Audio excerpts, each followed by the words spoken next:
أعوذ بالله من الشيطان الرجيم. بسم الله الرحمن الرحيم. وإذ قال إبراهيم رب اجعل هذا بلدا آمنا وارزق أهله من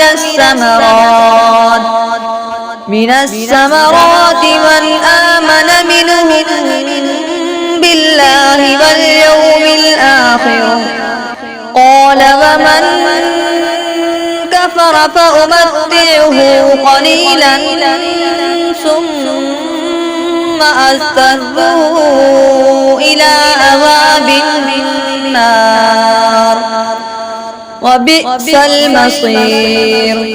وإذ يرفع إبراهيم القواعد من البيت وإسماعيل ربنا تقبل منا إنك أنت السميع العليم. ربنا واجعلنا مسلمين لك ومن ذريتنا ربنا واجعلنا مسلمين لك ومن ذريتنا أمة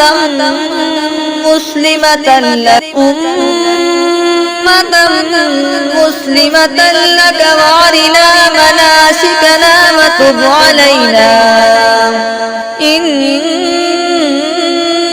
أنت التواب الرحيم.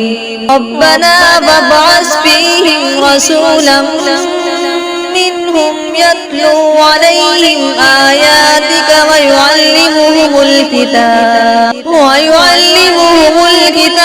والحكمة ويزكيهم إنك أنت العزيز الحكيم. صدقت يا رب العالمين.